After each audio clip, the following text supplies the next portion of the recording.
শ্রীভূমি শহরে বেহাল সড়ক ব্যবস্থা ও ধুলোর ঝড়ে অতিষ্ঠ হয়ে উঠেছে সাধারণ মানুষের জনজীবন।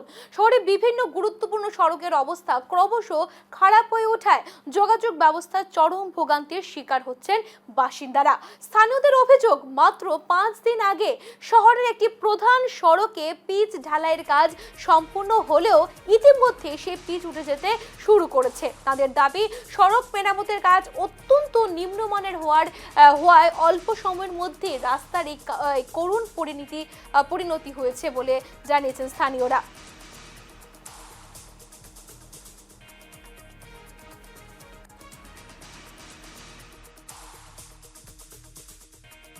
যেদিন রাস্তা পিচ করেছে পরদিন সবগুলি উঠে গেছে।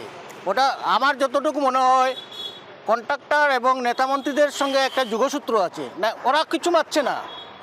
ওরা কেন কিছু না মাতাতে তো আরও বেশি করে কন্ট্রাক্টররা এরকম কাজ করে যাচ্ছে। একটা আমাদের এটা এই প্রথম না, আস্থা সম্পূর্ণ টাউনের মধ্যে যতটুকু কাজ করছে সব জায়গাতেই এরকম। আর আমার কিছু বলা নাই, নেতামন্ত্রীরা একটু দেখলেই আমাদের মনে হয় কাজ হবে, ভালো হবে। কার উদ্দেশ্যে বলবেন আপনি? কাকে আর বলবো, সব নেতামন্ত্রীরা, কোনো নেতামন্ত্রীর মানছে। কৃষ্ণদেব পাল তো এসেই বললেন 10 দিনের মধ্যে রাস্তা ঠিক হয়ে যাবে। আমরা কি আজকে মনে হয় 2 মাস না 3 মাস পূজার আগে বলেছিল, এখনও রাস্তার কি অবস্থা। কৃষ্ণেন্দ্র পাল বলেছে কাশ্মীরে একরকম রাস্তা হয়, আমরা করিমগঞ্জে আরেক রকম রাস্তা হয়, আমরা ওয়েদার এগুলো জানি না। আমরা কি জানি না নাকি কোন জায়গায় কীরকম কাজ হয়? এবার সরাসরি আমাদের সঙ্গে রয়েছে অসীম দে শ্রীভূমি থেকে। তো অসীম, জানতে চাইবো যে এই 5 দিন আগে সেখানে সেই কাজটি করা হয়েছে, পিচ ঢালাই দেওয়া হয়েছে এবং ইতিমধ্যেই সেই পিচ উঠে যাচ্ছে, কি বলছেন স্থানীয় বাসিন্দারা এবং পিডব্লিউডি বা প্রশাসন, কি কোনো তাদের ভূমিকা কি? হ্যাঁ শমশিকা, দেখো যে সরকার কোটি কোটি টাকা খরচ করছে সেই রাস্তাঘাটের উন্নয়নের ক্ষেত্রে, কিন্তু যে কিছু ঠিকাদার, সেই ঠিকাদারের জন্য কিন্তু যে সরকারের যে টাকা, সেই টাকা কিন্তু সম্পূর্ণ জ্বলে যাচ্ছে। দেখা গেছে গত সপ্তাহে, অর্থাৎ 5-6 দিন হবে, যে সেই আমরা এই মুহূর্তে যে দাঁড়িয়ে আছি যে জায়গাটা, সেটা হলো 37 নম্বর জাতীয় সড়ক। এবং এটা জাতীয় সড়ক না, আন্তর্জাতিক সড়ক বলতে হবে, কারণ সেই রাস্তার উপর, এই রাস্তা দিয়ে কিন্তু বাংলাদেশের সঙ্গে যোগাযোগ রক্ষা করা হয়। এবং এই যে 37 নম্বর জাতীয় সড়ক, সেটা গত কিছুদিন পূর্বে সেখানে মেরামতি হয়েছিল।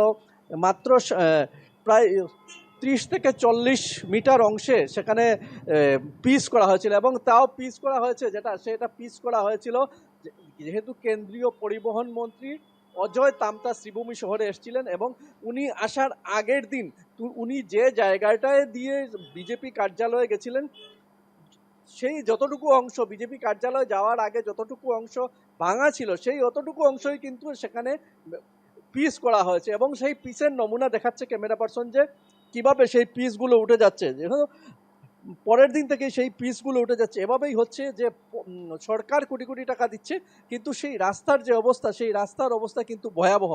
এই শুধু যে ভয়াবহতা নয়, ধুলো জোরে নাকাল শহরবাসী, কেননা পিচ করা হচ্ছে এবং পরবর্তী সময় উইদিন 24 ঘন্টার ভিতরে সেই পিচগুলো উঠে যাচ্ছে।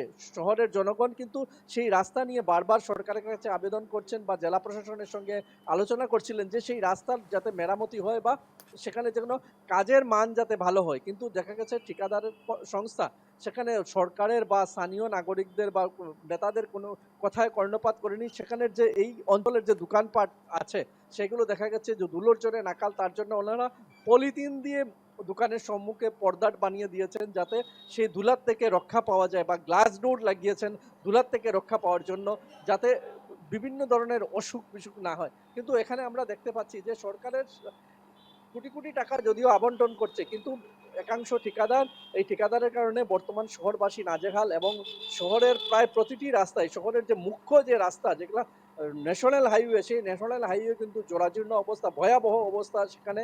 এবং কিছু মাঝে মধ্যে, যেহেতু কন্ট্রাক্টরের ভাষায় এটাকে পটল ওয়ার্ক বলা হয়, এবং কিছু কিছু ব্যাগ দিয়ে সেখানে পিচ ঢেলে দেওয়া হয়, কিন্তু তা পর্যাপ্ত নয়। একটা রাস্তা সম্পূর্ণ ভেঙে গেছে, তারপরেও কিন্তু এভাবে যে মেরামতি করা হচ্ছে, সেই মেরামতির জন্য শহরবাসী পুরো সম্পূর্ণ নাজেহাল, দূরে জোরে নাজেহাল। শহরবাসীর বলতে গেলে যে নিত্যদিনে এই রাস্তা দিয়ে যাতায়াত করছে, কিন্তু তারা এই যে ঠিকাদার সংস্থা যেভাবে মানুষকে ঠকাচ্ছে বা সরকারের টাকা আত্মসাৎ করছে, তা নিয়ে কিন্তু শহরবাসী তীব্র ক্ষুব্ধ। শমশিকা। ধন্যবাদ। এলাকাবাসীদের অভিযোগ সমস্যার এই যে রাস্তাটা, সেই সমস্যাটা কিন্তু 37 নম্বর জাতীয় সড়ক, যেখান দিয়ে কিন্তু বাংলাদেশের সাথে কানেক্টিভিটি রয়েছে, এবং সমস্যার কথা জানানো হলেও নেতাদের কোনো কর্ণপাত হয়নি। ধন্যবাদ অসীম তোমাকে।